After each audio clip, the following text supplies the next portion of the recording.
यीशु मसीह की सलामती आप सबों पर ठहरी रहे और खुदा हमेशा आप सबों के साथ रहेगी। पिछली दफा हमने पुराने अहद और नए अहद में से अकीदा तस्लीस के बारे में सीखा कि पुराना अहद और नया अहद तस्लीस की गवाही देते हैं। आज हम यीशु मसीह के मुंह से इसी अकीदे के बारे में सीखेंगे कि यीशु मसीह ने भी हमें इसी के बारे में तालीम दी।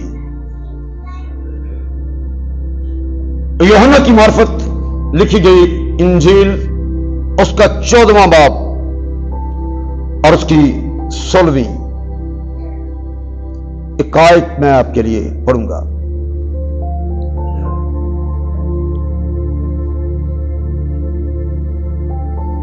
लिखा है, और मैं बाप से दरख्वास्त करूंगा तो वो तुम्हें दूसरा मददगार बख्शेगा कि अब तक तुम्हारे साथ रहे। सो कलामे हक के पढ़े जाने पर खुदावंद की बरकत हो जाए। और मैं क्या करूंगा जी? बाप से दरखास्त करूंगा। ये दरखास्त करने वाला कौन है?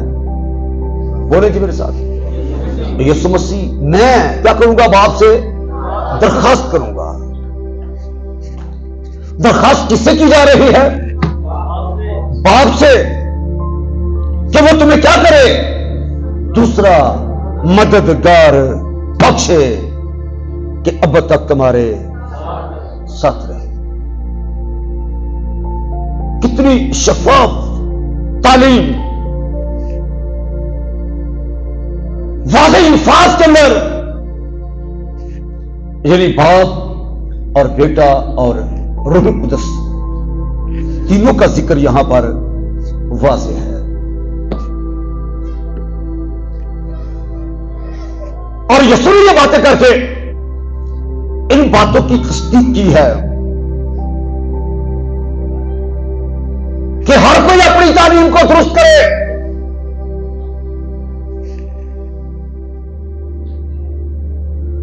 ये तालीमी वास चल रहे हैं और उसकी वजह क्या है? ताकि हम रसूल के अकीदे पर और अपने अकीदे पर गौर कर सके कि जो रसूलों का अकीदा था, क्या हमारा भी वो अकीदा है? जो रसूलों की तालीम थी, क्या हमारी भी वो तालीम है? इसलिए इन बातों को आपके सामने बारहा रखा जा रहा है और आगे भी गाहे बगाहे हम इन बातों को खुदा के कलाम में से सीखते रहेंगे। और मैं बाप से दरखास्त करूंगा। एक मांगने वाला है और दूसरा देने वाला है और तीसरा दिया जाने वाला है। मैं बाप से दरखास्त करूंगा, वो तुम्हें क्या करे जी? दूसरा मददगार बख्शे। बाप और बेटा और रूह कुदस।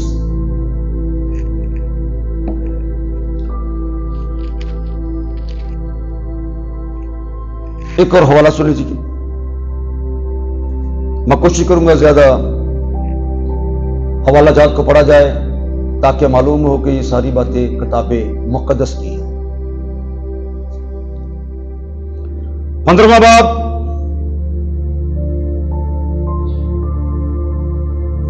छब्बीसवीं आयत। यहां पर लिखा है, लेकिन जब वो मददगार आएगा जिसको मैं तुम्हारे पास बाप की तरफ से क्या करूंगा जी? भेजूंगा, यानी रूह हक जो बाप से सादिर होता है तो वो मेरी गवाही देगा। लेकिन जब वो मददगार आएगा जिसके लिए बाप से दरखास्त की गई, जब वो मददगार भेज, जब वो आएगा, यानी रूहे हक सच्चाई का रूह जो कहां से सादर होता है? बाप से सादर होता है। तो वो क्या करेगा? आके यीशु कहता है वो मेरी गवाही, यानी अपने से कुछ नहीं कहेगा, वो मेरी गवाही देगा, मुझे से सुन के तुम्हें खबरें देगा।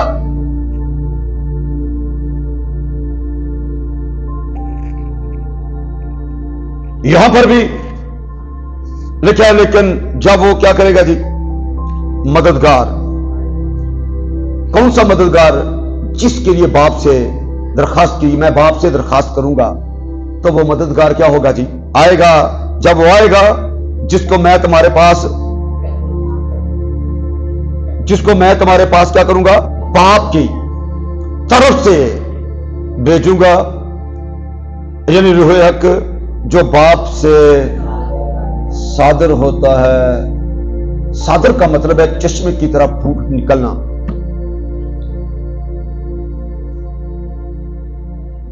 एक तीसरा हवाला भी सुन लीजिए, 14वां बाब और उसकी 25वीं आयत। लेकिन मैंने ये बातें तुम्हारे साथ रहकर तुमसे कही, लेकिन मददगार यानी रूह कुदस जिसे बाप मेरे नाम से क्या करेगा जी?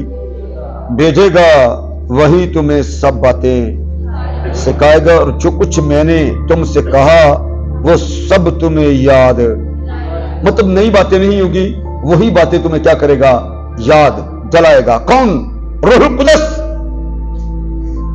मैंने ये बातें, रूह कुदस का काम सुने, मैंने ये बातें तुम्हारे साथ रहकर तुमसे कही, लेकिन मददगार यानी रूह कुदस जिससे बाप मेरे नाम से क्या करेगा? भेजेगा, वही तुम्हें सब बातें क्या करेगा जी? सिखाएगा। उनको सिखाएगा जो उससे मदद मांगेगा, जिन्होंने उस मदद को हासिल किया है, जिनके पास रूह कुदस का बपतिस्मा है, जिनके पास वो दूसरा मददगार है, वो क्या करेगा? सब बातें सिखाएगा। जो कुछ मैंने तुमसे कहा वो सब तुम्हें याद, वो याद दिलाएगा। कब याद दिलाएगा? जब जब मुझे उन बातों की जरूरत होगी। जब तुम्हें अदालतों के हवाला किया जाएगा तो पहले से कुछ नहीं सोचना, वहां क्या कहेंगे, क्योंकि जो कुछ तुम्हें कहना होगा उसी घड़ी तुमको बताया जाएगा, वो याद दिलाएगा, क्योंकि बोलने वाले तुम नहीं, तुम्हारे अंदर बाप का रूह बोलेगा, वो सिखाएगा। वहां तो जरूरत ही महसूस नहीं करती इसकी, पर लिखा वो सिखाएगा, सब बातें सिखाएगा। तो यहां पर भी लिखा है मैंने ये बातें, यीशु का बयान, मैंने ये बातें तुम्हारे साथ रहकर तुमसे कही, लेकिन मददगार रूह कुदस जिसे बाप मेरे नाम से भेजेगा। वाजे समझ आ रही है? कोई ऐसा तो नहीं जिसको समझ नहीं आ रही बाप और बेटे और रूह कुदस बोले जी? मैं आपसे पूछ रहा हूं, कोई ऐसा तो नहीं जिसको समझ नहीं आ रही जो कुछ पढ़ा जा रहा है? दोबारा सुने, यीशु का बयान है, मैंने ये बातें तुम्हारे साथ रहकर तुमसे कही, लेकिन मददगार को आगे वाजे भी कर रहे, यानी रूह कुदस जिसे बाप मेरे नाम से भेजेगा, वही तुम्हें सब बातें सिखाएगा, वही तुम्हें सब बातें क्या करेगा जी? सिखाएगा।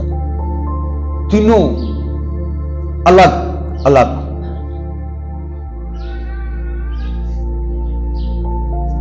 एक बातें कर रहा है, दूसरा आके क्या करेगा जी? याद कराएगा। और तीसरा वो है जिससे वो निकल के आएगा। यानी बाप है, बेटा है और रूह कुदस। रूह कुदस क्या करेगा? बातें याद दिलाएगा। रूह कुदस क्या करेगा जी? बातें याद दिलाएगा। कौन सी बातें? किसकी बातें याद दिलाएगा? बोले मेरे साथ। यीशु मसीह की बातें वो याद दिलाएगा। दिलाएगा कौन? रूह कुदस। आएगा कहां से? बाप से। बाप है, बेटा है, रूह कुदस है। ये सारे बयान मैंने वो आपके लिए पढ़े जो यीशु मसीह ने खुद फरमाए। और ये मैं बात कर रहा हूं उसकी शख्सी तौर पर, अक्नून के तौर पर, क्योंकि मैं बता चुका हूं, आप ये तालीम पा चुके हैं कि उनकी अक्नूनियत क्या है, अलग अलग है। यानी एक बाप है, दूसरा बेटा और तीसरा रूह कुदस। अक्नूनियत मैंने क्या बताई थी? अलग अलग बाप, बेटा और रूह कुदस, यानी खुदाए सलूस।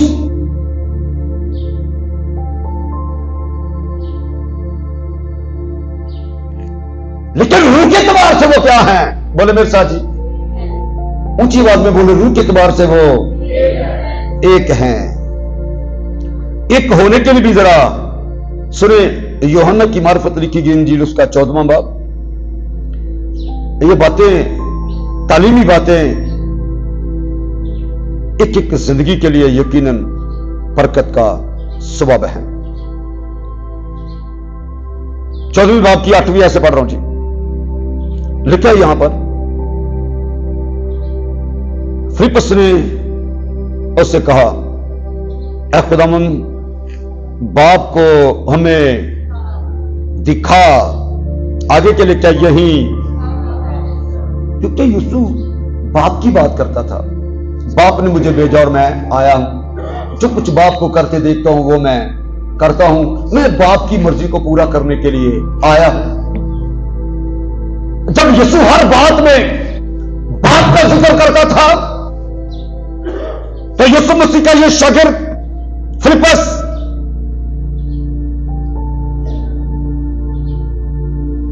लिखा है, फिलिप्पुस ने उससे कहा, ऐ खुदावंद, बाप को हमें दिखा। और वो कहता है, यही हमें काफी है। यीशु ने उससे कहा, ऐ फिलिप्पुस, मैं इतनी मुद्दत से तुम्हारे साथ हूं, क्या तू मुझे नहीं जानता? जिसने मुझे देखा उसने बाप को देखा। तू क्यों कर कहता है कि बाप को हमें दिखा? क्या तू यकीन नहीं करता? मैं बाप में हूं और बाप मुझ में है। क्या तू यकीन नहीं करता इस बात का? फिलिप्पुस की बड़ी अच्छी आरज़ू, बाप को मैं दिखा दे। तो जिसका जिक्र 12 करता है वो हमें क्या कर दे जी? दिखा दे। हम उसको देखना चाहते हैं। तो यीशु ने कहा कि मैं इतनी मुद्दत से तुम्हारे साथ हूं, क्या तूने मुझे नहीं देखा? क्या तू यकीन, तस्वीर, क्या तू यकीन नहीं करता कि मैं बाप में हूं और बाप मुझ में है? यानी मैं और बाप एक है।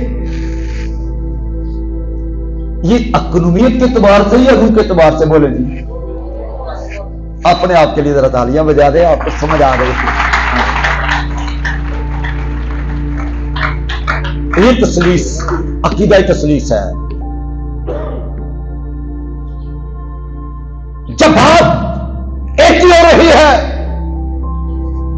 तो रूह के एतबार से, जात के एतबार से, अलहियत के एतबार से,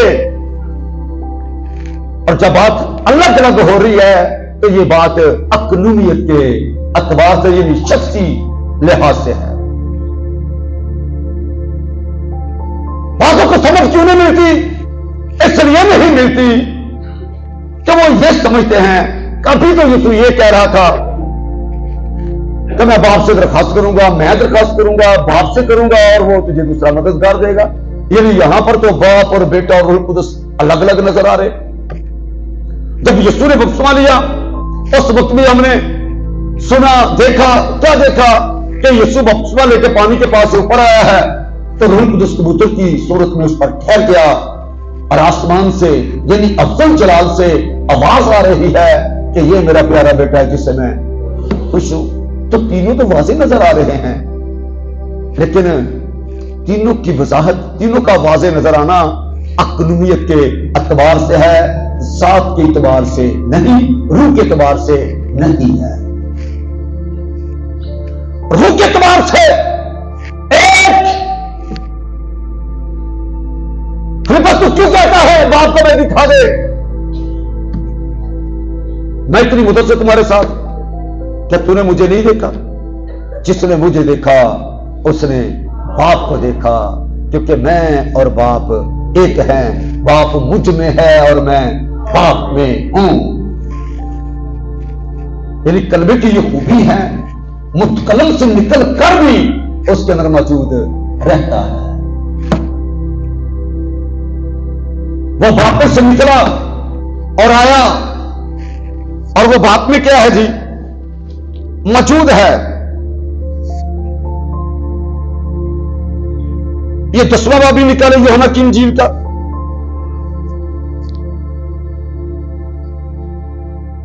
और 30वीं आयत।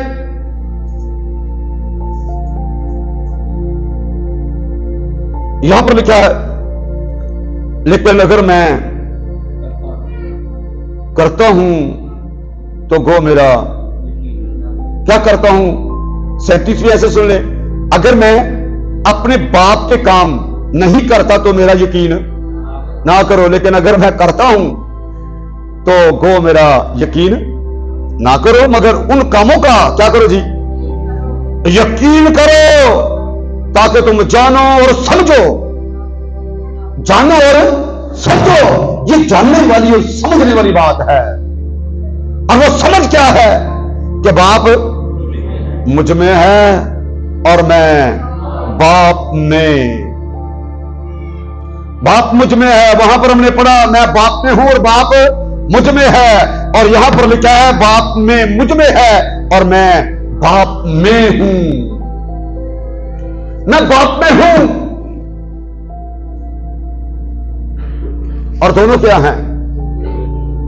एक कैसे? अक़लूमियत के एतबार से, बोले मेरे साथ, रूह के एतबार से, ज़ात के एतबार से, अल्लाहियत के एतबार से एक हैं।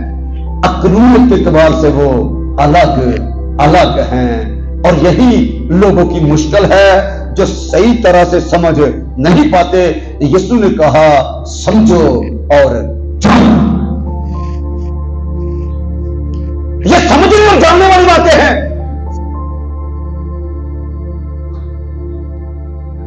अक़लूमियत के एतबार से अलग अलग है, जिसको हम खुदा सलूस बोलते हैं, और ज़ात के एतबार से एक, जिसे तौहीदे खुदा बोलते हैं। पुराने अहद के अंदर तौहीदे खुदा का मुकाशफा हमें नए अहद के अंदर मिलता है, यानी वाहिद खुदा का मुकाशफा हमें नए अहद के अंदर मिलता है।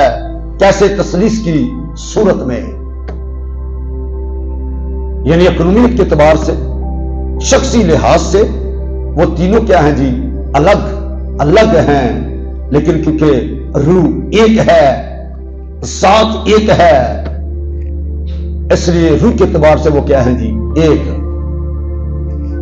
अब बोले खुदा कितने हैं? खुदा एक है, क्योंकि रूह एक है, इसलिए खुदा भी एक है, जो अपने अंदर कसरते ज़ात रखता है।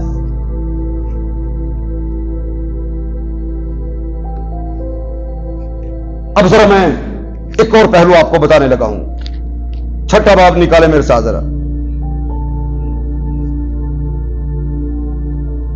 यूहन्ना की इंजील 6ठा बाब। इन बातों को भी जरा गौर से सुने।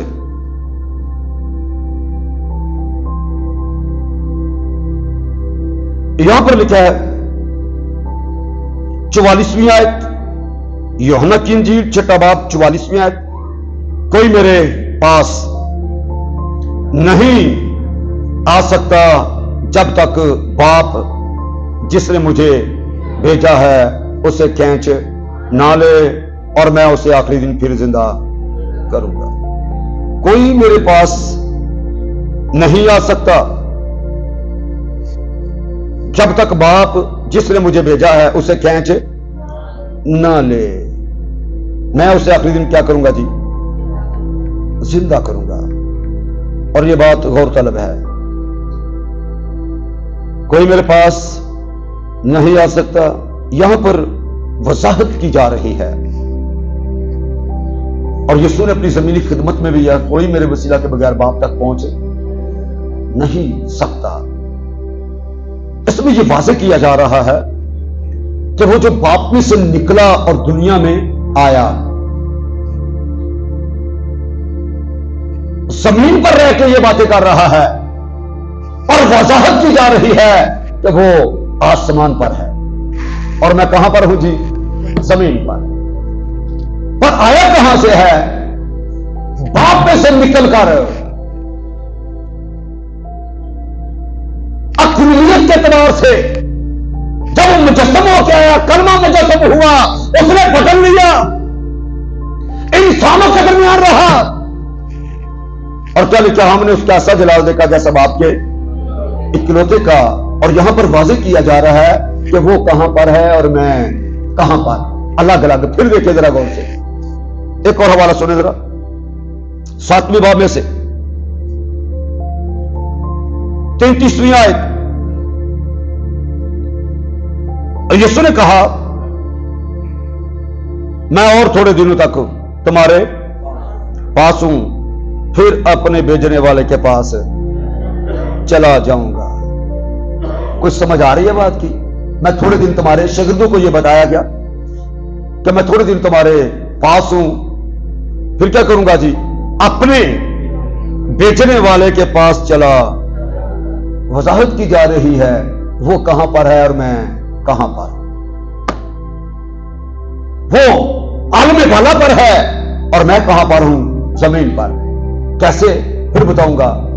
जब मुतकल्लम में से कलमा निकल के जमीन पर आया, जिसके बारे में लिखा कलमा मुजस्सम हुआ, फजल और सच्चाई से ममूर होकर हमारे दरमियान रहा। जब हमारे दरमियान रहा तो फिर जाने से पहले यह कहा, और यहां पर यह लिखा हुआ है, यीशु ने कहा, मैं और थोड़े दिनों तक तुम्हारे पास हूं, फिर अपने भेजने वाले के पास चला जाऊंगा। और जब यीशु मुर्दों में से जी उठा, 20वां बाब निकाले मेरे साथ जरा, यूहन्ना की इंजील 20वां बाब,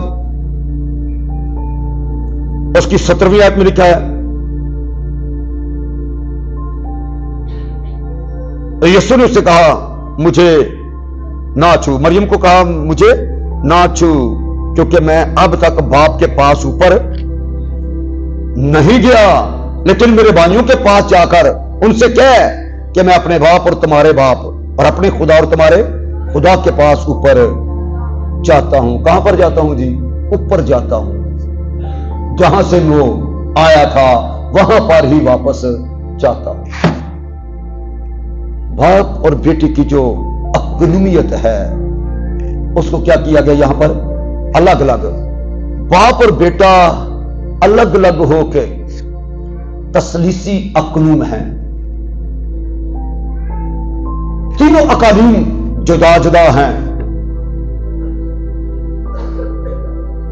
लेकिन आपने पीछे क्या सुना? मैं और बाप क्या हैं जी? एक। आपने एक एतबार से भी सीखा और अलग अलग एतबार से भी सीखा। आपने बाप और बेटे के बारे में भी सीखा और आपने बाप और बेटे रूह कुदस के बारे में भी सीखा।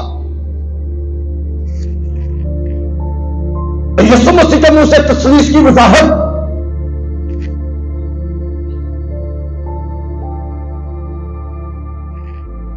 और वो कैसे शुरू हुई?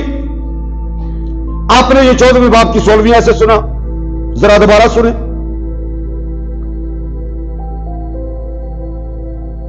यूहन्ना की मार्फत लिखी गई इंजील 14वां बाब और उसकी 16वीं आयत।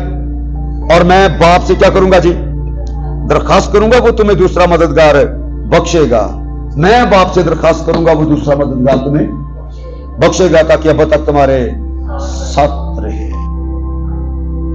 और ये बातें आपने सुनी, इसके लिए मैंने 3 हवाला जात आपके लिए पढ़े, जिसमें बाप और बेटे और रूह कुदस की वजाहत की गई, यानी तीनों अकानीम अलग अलग दिखाए गए। फिर मैंने 3 हवाला जात पढ़े, जिसमें यीशु मसीह ने यह कहा कि मैं और बाप एक हैं, बाप मुझ में है और मैं बाप में हूं, मैं बाप में हूं और बाप मुझ में है। 3 हवाला जात आपने इसके तलक से भी सुने। और फिर आगे ये सोच दी गई, बताया गया कि ये अलग अलग भी हैं और ये इकट्ठे भी हैं। फिर उसका फर्क वाजे किया गया, तो वो अलग अलग कैसे हैं और वो इकट्ठे कैसे हैं। अलग अलग है वो अकलूमियत के एतबार से और इकट्ठे हैं वो रूह के एतबार से। बाप और बेटे को अलग अलग करके, तो वो जमीन पर है, बाप आसमान पर है, अलग अलग है अकलूमियत के एतबार से। अगर वो ऊपर है अल्लोहियत के एतबार से, ये नीचे है तो ये बशरियत के एतबार से।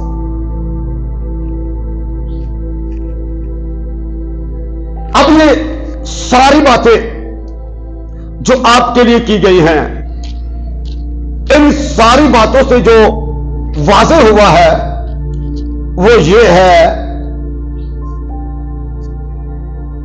कि बाप और बेटा और रूह कुदस एक रूह है, एक साथ हैं। खुदा खलूस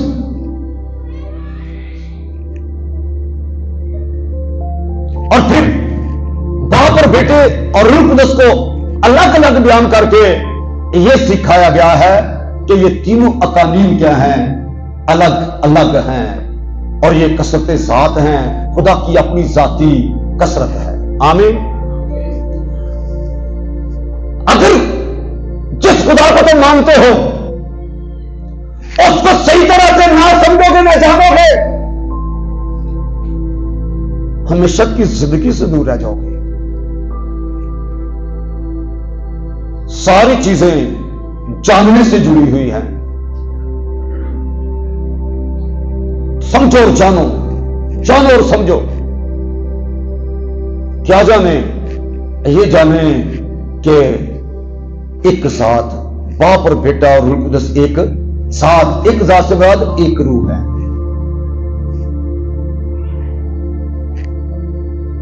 उसमें 3 अशखास हैं, तीनों की अकलूमियत अलग अलग है। और वो क्या है? बाप है और बेटा है और वो रूह कुदस है। आमीन। और तीनों अलग अलग अपनी जात में खुदा हैं, लेकिन क्योंकि पहले बताया गया रूह एक है, इसलिए 3 खुदा नहीं, एक खुदा है। आमीन। एक खुदा का अकीदा रखने वाले, यही अकीदा रसूलों का था, यही अकीदा अथनासीस का भी था, और यही अकीदा बाइबल के मुताबिक, यीशु मसीह की तालीम के मुताबिक मेरा और बाप का भी होना चाहिए। आमीन। इस तालीम पर कायम रहें, सही तरह से इस पर सोचो विचार करें, ये नहीं समझें और जाने से, क्योंकि हमेशा की जिंदगी का जो मकाशफा है वो इसी के अंदर है। आमीन। क्योंकि बाप और बेटे की पहचान क्या है? हमेशा की जिंदगी। आमीन। तो हमेशा की जिंदगी पाने के लिए हमें बाप और बेटे की पहचान तक पहुंचना है, और जिंदगी के मतलब और दीनदारी के मतलब जितनी चीजें हैं वो भी सारी इसी के साथ जुड़ी हुई है। आमीन। इसलिए जरूरी है कि हम बाप और बेटे की क्या करें जी? पहचान तक पहुंचे। मैं आखिरी हवाला पढ़ना चाहूंगा आपके लिए, पतरस के खत में से, जरा इसे गौर से सुने।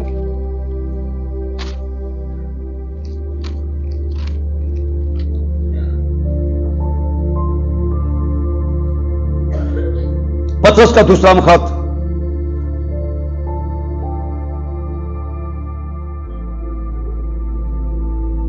पहला बाब पहली आयत से, लेकिन शमौन पतरस की तरफ से जो यीशु मसीह का बंदा और रसूल है, उन लोगों के नाम जिन्होंने हमारे खुदा और मनाजी यीशु मसीह की रास्तबाजी में हमारा आगे लफ्ज है कीमती ईमान वो होता है जो आजमाया जा चुके, आजमूदा ईमान, कीमती ईमान पाया खुदा और हमारे खुदावंद यीशु मसीह की पहचान के सबब से। गौर से सुने जरा, खुदा और हमारे खुदावंद यीशु मसीह की पहचान के सबब से फजल और इत्मीनान तुम्हें ज्यादा होता रहे, क्योंकि उसकी इलाही कुदरत ने वो सब चीजें जो जिंदगी और दीनदारी से मुतल्लक हैं हमें उसकी पहचान के वसीला से अनायत की गई हैं। जिंदगी और दीनदारी के मुतल्लक जितनी भी चीजें हैं सब उसकी पहचान के अंदर है। इसलिए समझो और जानो कि बाप और बेटे की इकोनॉमी क्या है, अलग अलग है लेकिन उनकी साथ अलग नहीं, साथ एक है।